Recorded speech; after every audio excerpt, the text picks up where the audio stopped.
दिनहरू यस्तै छ परदेशमा, धुलोहरू उड्ने गाउँ झल्झली आँखैमा।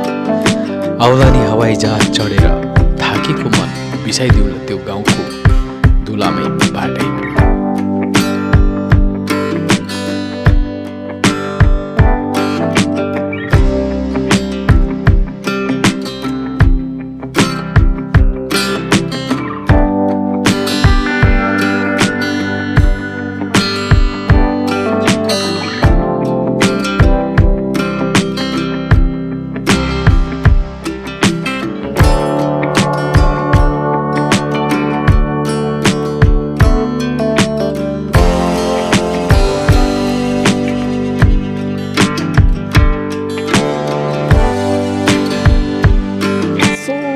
Welcome back to my channel guys.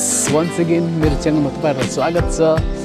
यस म चाहिँ अहिले गाउँतिर छु, सो आफ्नै एरियामा छु। अहिले चाहिँ यो म अहिले बाहिर आज धेरै दिन भएको थियो बाहिर निस्केको थिइनँ, सो आज बाहिर निस्केको यसो हावा खाइदिएको होइन, पानी परिरहेको छ। आज मेरो छुट्टी, सो छुट्टीको दिन चाहिँ राम्रो युटिलाइज गरौँ भनेर चाहिँ म साइक्लिङ गर्न हिँडेको छु।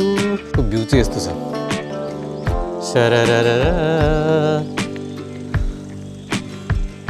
वरिपरि पहाड हेर्नु, के अरे कुहिरो लागेर धरिसकेपछि। यो चाहिँ एप्पल गार्डन, यहाँ छेउछाउमा एप्पल गार्डन छ।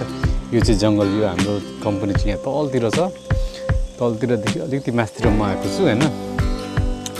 यो चाहिँ आज एकदमै फ्रेस भ्यू देखिन्छ भन्ने मलाई लागेर म त्यही भ्यू क्याप्चर गर्न आएको र साथमा तपाईँहरूलाई पनि देखाउँ भन्ने मलाई लागेर होइन। हेर्नुहोस् कस्तो सफा देखेको, सरर साइकलमा त मजा आउँदो रहेछ। वाउ, त्यो माथिको ठुलो बिल्डिङहरू चाहिँ त्यो म्यानुफ्याक्चरिङ कम्पनीहरू हो। त्यहाँ पनि नेपालीहरू चाहिँ काम गर्छ, 10-15 जना काम गर्छन्। मेरो चाहिँ एग्री हो, मेरो चाहिँ यहीँ तलतिर छ। सो आज सन्डे हुनाले सन्डे छुट्टीको दिन भएर चाहिँ म रुमदेखि ननिस्केको धेरै भएको थियो होइन। प्रत्येक विक छुट्टी त हुन्थ्यो, तर म चाहिँ निस्केको थिइनँ। आज चाहिँ यसो कस्तो रहेछ हाल्ली चाल्ली बाहिरको होइन, त्यही हेर्नलाई म बाहिर निस्केँ। यो गाई फार्महरू चाहिँ टन्नै छ यतातिर। जङ्गल, मोस्ट हन्टेड जङ्गल बा, त्यो दामी फुल फुलेछ। वाउ, हेर्दा दामी लाग्ने। वाउ,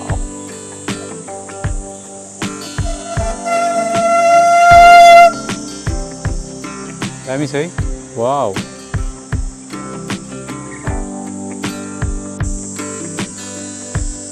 सो गाइस म चाहिँ फुलबारीको बिचमा आएको छु आज। यो फुलै फुल सेतो ढकमक्क फुलेको छ। यो फुलबारीमा चाहिँ एकदमै रमाइलो अनुभूति हुने रहेछ। सो आई फिल एकदमै रिफ्रेस फिल भइरहेछ मलाई आज। वाउ, हेर्नुहोस् त, लुक एट दिस ब्युटिफुल। यो चाहिँ नेचुरल ब्युटी भन्छ होइन। यो फुलहरू चाहिँ एकदमै नेचुरल, यो कसैले रोपेको होइन, जङ्गलमा आफै फुलेको फुल। वाउ, बाँच्न चाहिँ आउँदैन रहेछ, त्यत्तिकै फुल रहेछ। सो मेरो बाइसिकल राइडिङ चाहिँ एकदमै रमाइलो भइरहेछ, तर एक्लै भएको कारणले चाहिँ अलिक बोरिङ चाहिँ हुँदो रहेछ। मतलब छैन यार, एक्लै भयो नि मजा चाहिँ लिनुपर्छ। Everything is happening in our life you know है। सो अगाडि बढ्दैछौँ हामी, एकदम शीतलताको अनुभव भइरहेछ। बाप्रे, कति शीतल हो, सारा। यो बाटो म सायद पहिलोपल्ट हिँड्दैछु। यो बाटो हिँडेको थिइनँ पहिला, सायद गाडीमा हिँडेको थिएन, तर बिर्सिसकेँ यो बाटो। अब गाडीभित्र हुँदाखेरि चाहिँ थाहै हुँदैन होइन त, बसमा हुँदा अथवा केही गाडीमा हुँदाखेरि चाहिँ थाहै हुँदैन। यस्तो छ हेर, कुना काप्चामा अलिकति जमिन देख्नु पाउँदैन। मकै रोपिहालेको छ, मोराहरू भोटेको बच्चोहरू चाहिँ एकदमै मेहनती।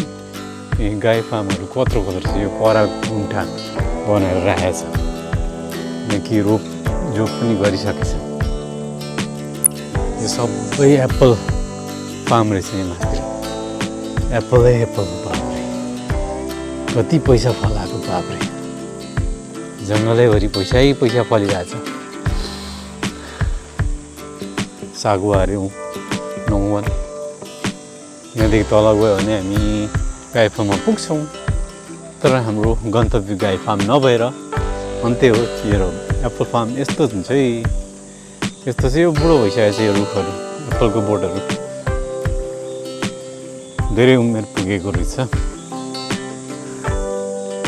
डाली डाली सबै झुकिसकेछ गाई फार्म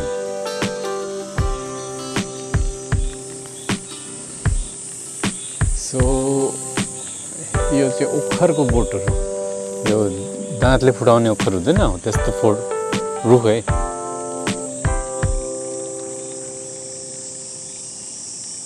यहाँदेखि सिधै ओह्रालो जाउँ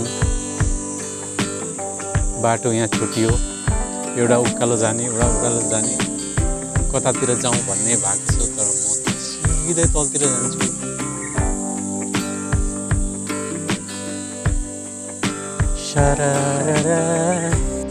भाइ लोग साइकल यसरी कुदाउनु पर्छ आफै कुद्छ साइकल के गर्नु समात्नै पर्दैन आफै कुद्छ यसरी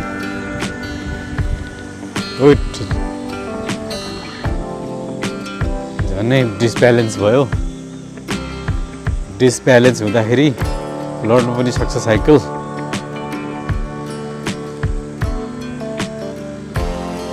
एक राउन्ड मारिसक्यो यार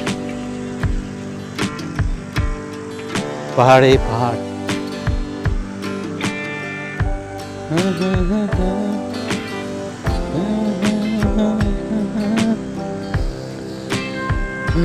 घाँस काट्नुमा एकदम व्यस्त मान्छेहरू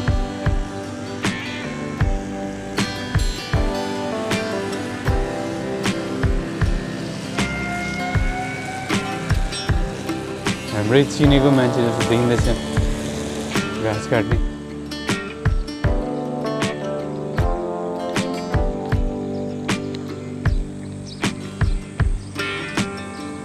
यहाँ एक्सर्साइज गर्नुपर्छ थोरै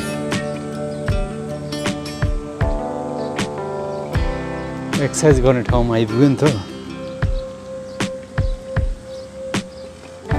कसरत गरेर जाउँ यहाँ थोरै के छ कसरतमा फाइनली रुममा आइपुग्यो यार अब के गर्ने सो खानावाना पकाउनु पर्छ अनि व्यवस्थापन गर्नुपर्छ खाना त छ यार हड्डी छाला छ यसलाई फ्राई हान्नुपर्छ हो 5 बज्न लागेछ सो गाइस अब चाहिँ हामी कुकिङतिर लाग्नेछौँ कुकिङको लागि चाहिँ आज हामीसँग छ मासु अफकोर्स मासु छ जहिले खानुपर्ने एउटै चिज हो मासु त्यसलाई चाहिँ हामी फ्राई गर्नेछौँ केमा फ्राई गर्ने व्हाट इज दिस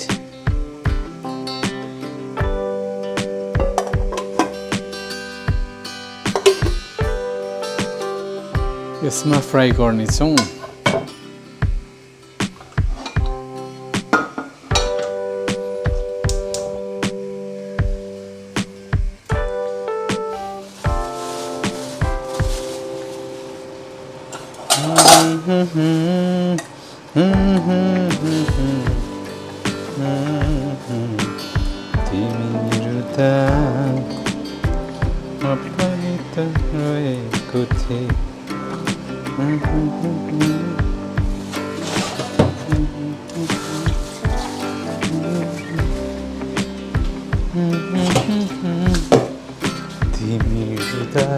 हाम्रो फ्रिज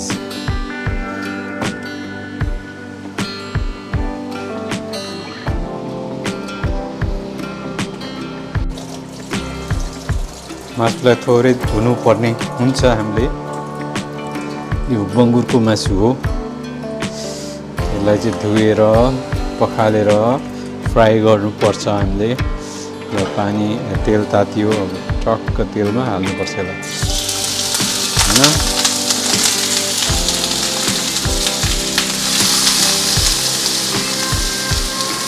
त्यस्तै त छ जिन्दगी के साह्रो भएछ गाह्रो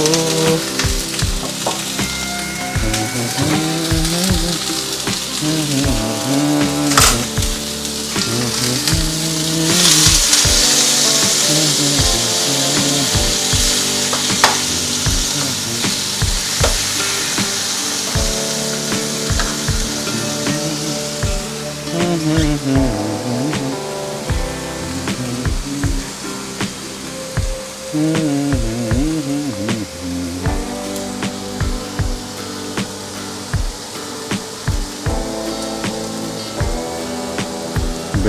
नेपालीको एकदमै मनपर्ने चिजहरू नि त बेसार। बेसार छैन भने त खाने मिठो हुँदैन रे। बेसारै हाल्नु पर्ने रे होइन। यहाँ हाम्रो गोदाम छ, मसलाको गोदाम छ। अब यसमा हामीले मटर पनि हाल्छौँ भने चाहिँ टेस्टी हुन्छ है। अन्त मेरो चाहिँ खाना पाक्दै गर्छ त्यतिखेरसम्मको लागि चाहिँ हामी बिदा लिउँ होइन। अर्को भिडियो लिएर फेरि चढेरै आउने छु होइन। आज चाहिँ मैले तपाईँहरूलाई नेचरको एकदम बाहिरको एकदम सफा नेचरको तपाईँहरूलाई सुन्दर सुन्दर दृश्यहरू देखाएँ होइन। हेरेर मजा लिनुहोस् यार। ओहो, हाम्रो नेपालको जस्तै कोरिया पनि गाउँहरू छ, त्यस्तै मैले नजाराहरू तपाईँलाई देखाइसकेको छु। त्यो हेर्न नभुल्नु होला अनि साथमा सब्सक्राइब गर्नु ल। त्यतिखेर टाटा बाई बाई।